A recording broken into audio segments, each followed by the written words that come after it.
Brad, thank you very much for joining us today on the i2i podcast. How's it going? Going good, going great. I'm enjoying my summer. Thanks for having me on. Have you been working in the summer, or have you been relaxing, or a bit of everything? Oh no, I've actually had a very busy summer. I've been working. Actually have a job coaching this summer. Been coaching like little kids almost, but it's a good experience. Oh, nice. Is that something you want to do in the future? Maybe.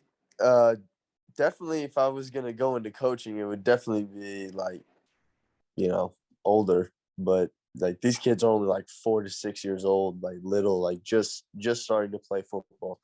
But it's cool to have that.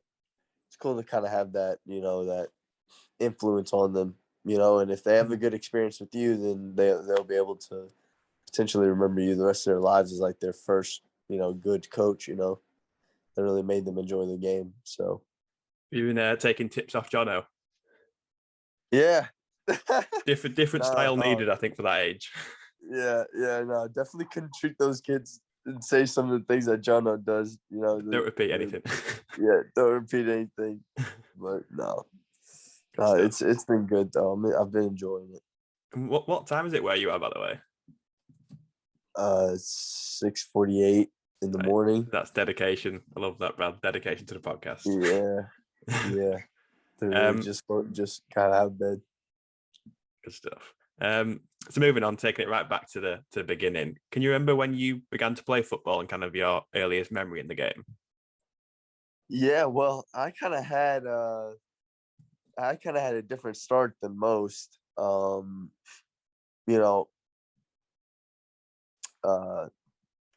kind of had a later start. I didn't just start playing football. Ever since I could walk, like some people did. I grew up in my dad. My dad really likes baseball, really likes American football. So of course, he introduced those to me at a very young age. And growing up, I'd say I was mainly a baseball player, like from the ages of 3 all the way till like 13. I played baseball, but I started playing, I first started playing football whenever I realized like I wanted to do something different. And I moved to a new school when I was about, I'd say 10 years old. And they had a school football team.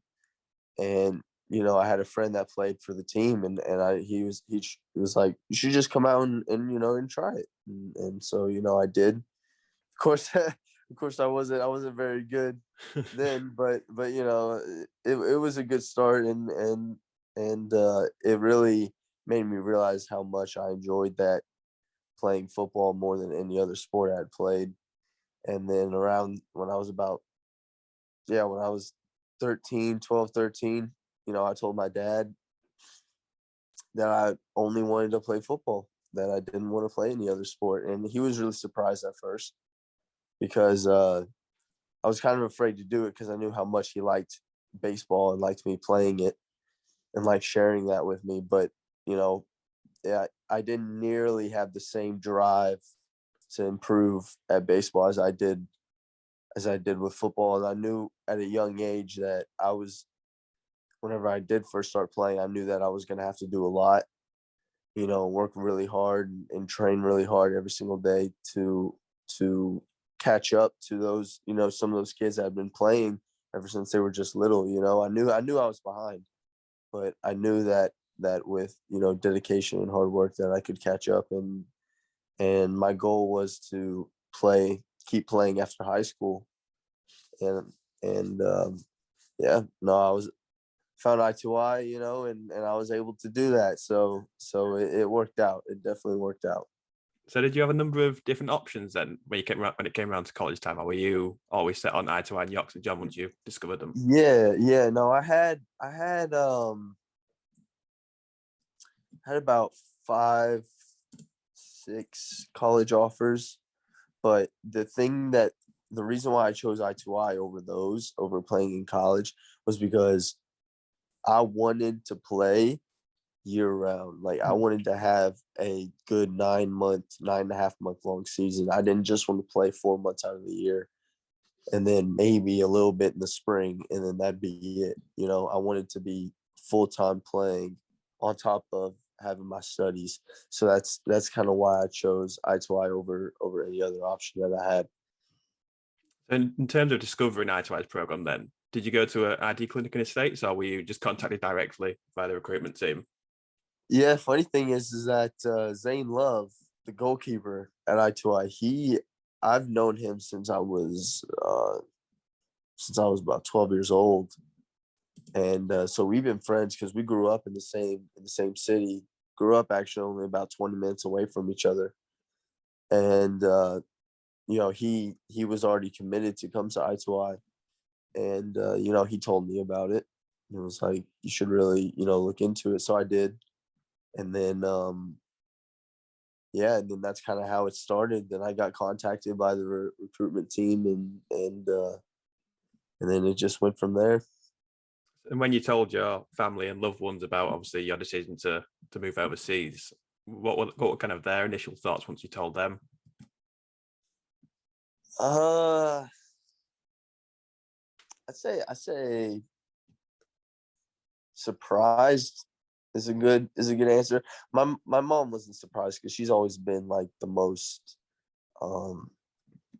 she's always been the most involved in my footballing pathway, and because she was driving me to all my games in high school, and all my tournaments and everything like that. So she was always the most hands-on, and knew what was going on. So she wasn't that surprised. But when I told my dad that I was going to be going to England, when I told my grandparents that I was going to, my aunts and my uncles and my cousins, they were all very happy for me, of course, but they weren't expecting that. They were definitely expecting me to just go to college here in the United States, because that's what majority of people do. So yeah, but no, they were definitely supportive, which I really appreciated. Good stuff. Just fast forwarding a little bit, looking at your first couple of weeks and months once you arrived in England. Obviously, it can be very difficult to adapt, but did you find the move pretty seamless for yourself in the transition, or was it tough for you to get used to like a new culture and a new way of living?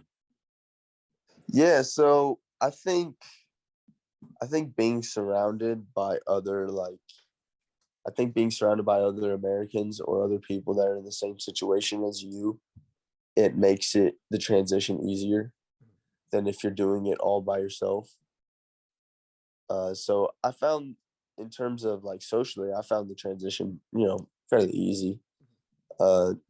People in York are honestly very welcoming, very friendly, for the most part. And yeah, in terms of football, I found the transition. It wasn't difficult, but it wasn't easy at the same time, because when I first came, I wasn't I wasn't playing. I honestly wasn't playing that much. Um, I was happy to have Jono as my coach, because obviously of a kind of coach that he is. He's a top class coach, top class player, but also a great guy. And it's been a pleasure to play for him. But my first couple months were definitely difficult, and I knew that in order to play a lot, I was going to definitely have to work hard. But I didn't shy away from that, and I realized that in the long run, it definitely helped make me a better player. Obviously, the football offerings that we offer is a massive attraction for all of our athletes. But how have you found studying at York St John University? Pretty, I don't want to say it's not easy, but definitely it's nice in terms of, I have friends here in the United States that are in college, and honestly, they have so many, like, it seems like they have so much more work than I do in terms of homework and things like that. Like, every time I talk to them, they're constantly doing homework. Granted, that's because the United States, there's a lot kind of stuff that might be unnecessary in their college system than the UK, which I like. But yeah, no, I've enjoyed my time at York St. John and studying, and I'm enjoying what I'm studying, which is sports science. So no, it's been good. We've got to talk about your team, the Crimson team. How much do you enjoy training and playing with those guys every day? Because they're a fun bunch, I think it's fair to say. Yeah, Yeah, they're definitely fun. You've got a bit of everything in that team, haven't you? You've got We do. something I for mean, everyone. we have every single bit of personalities in that team, you know, and it's great. Great group of guys. I've enjoyed, you know, every single day. I look forward to going out and training with them, and I enjoy it because, you know, we can goof around before training, we can goof around after training, but our trainings are actually very, very intense, and whenever we do get into training, it's no joking around, you know. Those we go out there, you know, we work hard for each other, and we know that by doing that it'll translate into games. But as soon as it's done, we're all back to, you know, joking around, and we're all of us are friends, you know, in a close knit group. And if when you add that with a coach with a personality like Jono, it's, you know, it's bound to be a fun time. That's for sure. Yeah, you mentioned him there. Obviously, we can't talk about the Crimson team and not mention your coach, John O'Greening. Yeah. I guess my first question is, what's it like to be coached by him on a daily basis? Keep it clean, please, Brad. Yeah. Yeah, that's funny. Is that it's different. Like, obviously, you see a player like here's what my first impression was. I saw Before I got there, I saw, you know, his credentials. I saw where he played at. I saw, you know, what he did in his career. And then when I met him, it was like completely different because I was expecting to meet him and, you know, he'd be a serious guy, you know, always, you know, obviously he loves to win, and he has that drive to win. That's why he had that career he had. But I thought it was always going to be like, oh, we have to do this right. We have to be this way. We have to be disciplined. We have to do this, and this. But then I met him, and he's like such an easygoing guy. He's so easy to get along with. Jokes around. He's funny, you know. Uh, and having him as your coach, it's definitely, you definitely can have a good relationship with him. You know, he's easy to talk to, and he'll definitely give you some banter if maybe you mess up in training, or you're wearing something funny that day or anything like that. He'll any excuse he can find to you know, to banter you, he will. That's for sure. And I guess it's not bad when your coach is the Champions League winner too. No, no, it's definitely not many people are able to say that they were coached by a Champions League winner. So that's pretty cool to say that, you know. Obviously, you mentioned the environment can be tough at times, as it is in the pro game. Sorry. Yeah. Again, you've mentioned the banter. It's off the scale, isn't it? But I guess if Yeah. you give a little bit, you've got to take it all. Oh, absolutely. Absolutely. And you gotta let everything just laugh at it and let it roll off your shoulders. Because over there, when you mix him with Ingy, with Yeah. Coach Ingy, and you know they hang out a lot together, when you mix him with Coach Ingy, you cannot take anything that they say seriously. Because if you do, yeah, both of them are just like, it's hilarious. That's good advice. Yeah. Moving on to your second year, then, Brad. I mean, what a year it was. I've got to ask you about winning the BUCS Cup. What a fantastic achievement that was. First side in i2i history to do so. I mean, you must be pretty proud of that personally and as a group. Yeah, no, we set out at the beginning. We were like, you know, we always thought that it was something that we could win.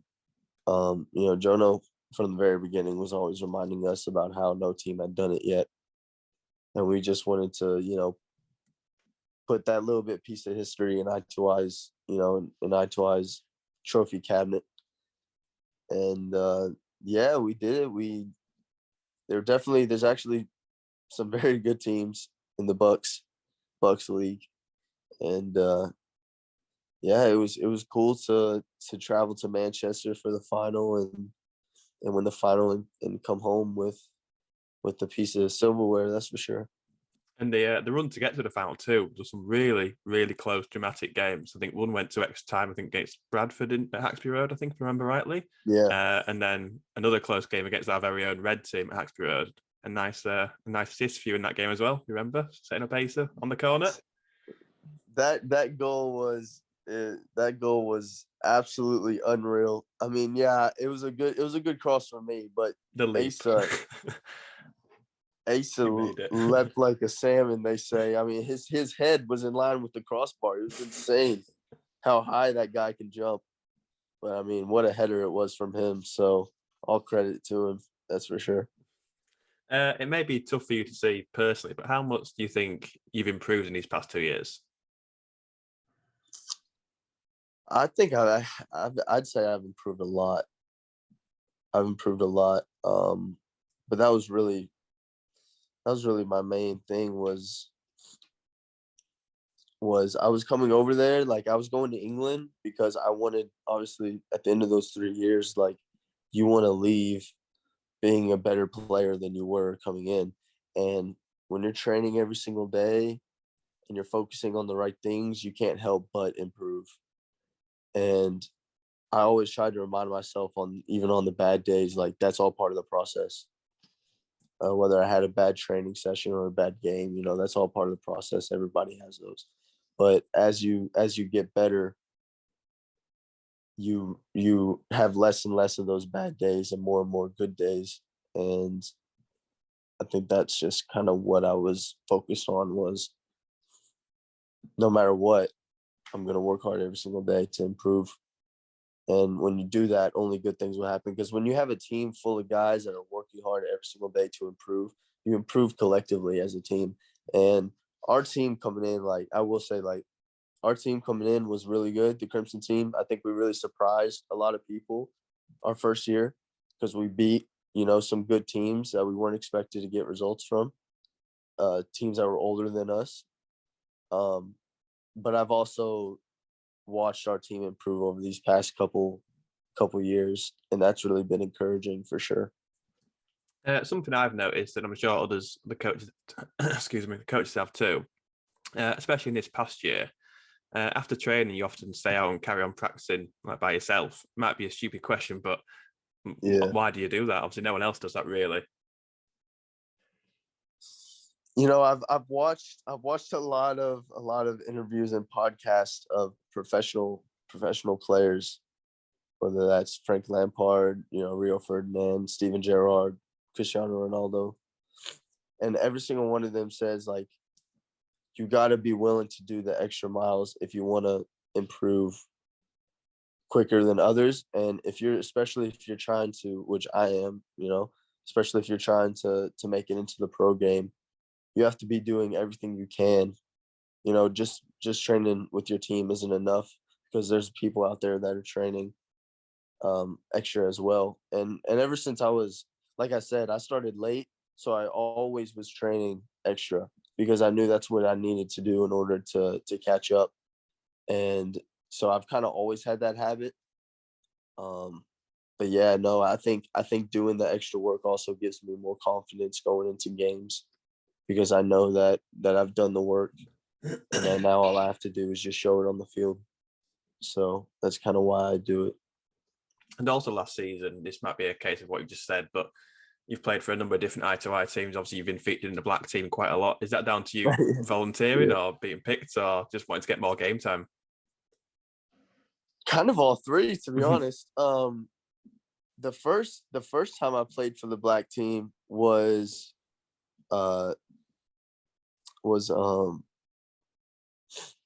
Coach Blunty came over to Crimson team after one of our trainings and said, we're looking for a couple of players tomorrow. If anyone wants to play, I volunteered to play. And then I played for them, played well. And then from then on, usually most of the time, Blunty would come up to me personally and say, hey, we got a game tomorrow. We need a couple of players.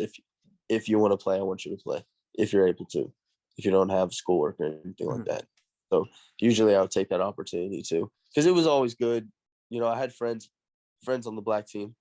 It was good to get that experience playing with the older players because most of them were 3 years older than me. So Yeah, how important do you think it is to play for different teams and different coaches? Obviously, not everyone volunteers, but obviously you're brave enough to put yourself out there and get yeah, experience elsewhere. well, different teams and different coaches have different playing styles, and the more coaches that you can learn from, I think the better because you know as great as one coach is, sometimes there's only so much that you can really learn from them because then again, they are managing a whole team. They're not just managing you. So while yes, they'll work with you on your individual game, they still have, 20 other guys that they have to worry about. So I think the more coaches you can play for and learn from, the better because every coach, especially at I2i, every coach has something different to offer. Blunty has a different coaching style than Jono. Jono has a different coaching style than Chris. Chris has a different coaching style than Coach Dan. So it's good to learn from all those guys, because it can ultimately help you well-round your game. And I think that's why it's important.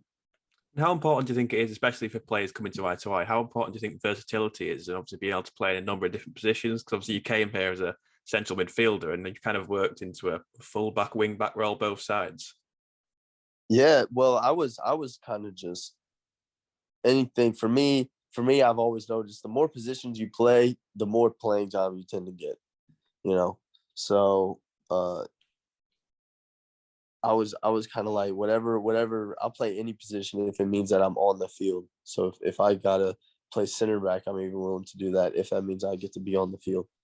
So I think versatility is definitely something that is valuable, and knowing how to play other positions and playing other positions that maybe you don't usually play will definitely improve your game. And so that's why I think that it's important. That's Just before we round off this episode, Brad, got to ask you about the showcase trip to Holland where you played PSV's academy. I mean, Oh yeah, that must have been a pretty incredible experience.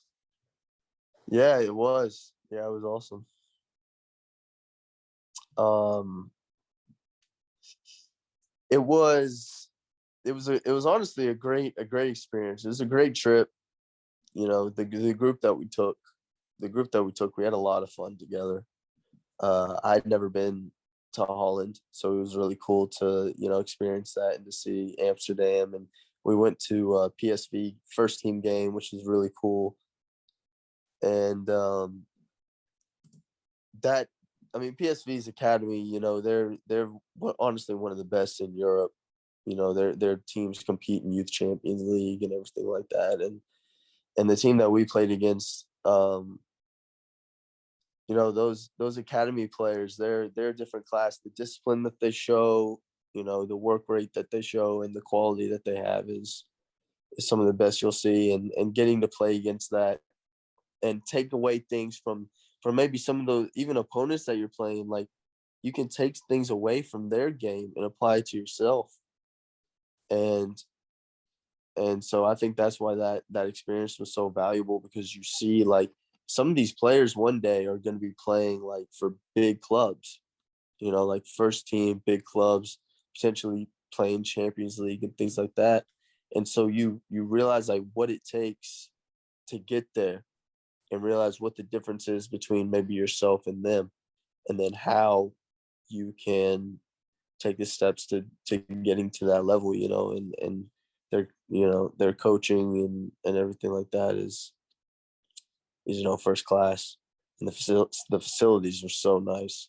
So yeah, it was overall it was a phenomenal experience, and I'd do it again if we could. And the game itself against PSV was actually a really competitive game, wasn't it? It was. It was. So we had a game the very first, not the very first day we got there, but we had a game the day before. And I think we took a squad of 15 guys. No, 17 guys counting two goalkeepers. So we really only had like four subs. Hmm. Field players. And we had a game the day before.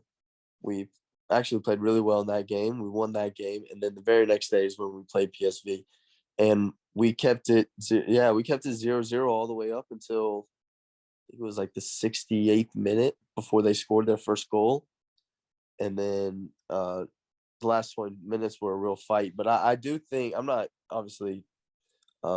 making excuses, but did that game the day before have an effect on our team? Were we tired? Yeah, maybe a little bit, but I don't think that takes away from the experience at all, because ultimately it was a really good learning experience for us all. Just finally, Brad, looking ahead to the upcoming season, your final year with us, do you have any goals or targets that you set yourself, or are you just looking to carry on improving and finishing on a high?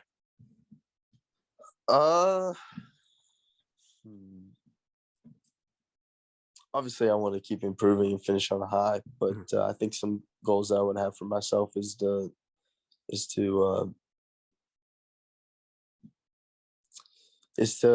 probably be our leading assister. I think that's a good goal. Mm-hmm. Lots of goals that I can pass to Goose and Asa and they'll score. Exactly. And Jake. Don't forget Jake, he won't be happy. No, he won't be happy, because he's gonna be trying to score the most goals. But then that's a funny thing, is that, like, I remember last season in the BUCS league, like, him and Goose would score like 4 goals a game sometimes. He's absolute machine, he is. And Jake would just get so mad because he was just trying to score too. But then like 3 of those goals would come from Jake's assists. So then it was just like, yeah, Jake, you can't be mad. But no, ultimately my goal for this next season is to just, do as much as I can with Crimson, and help my teammates be successful, and in turn I know that they'll help me be successful. So that's really the goal, and just to enjoy myself. Great stuff, Brad. So that'll do it for today's episode.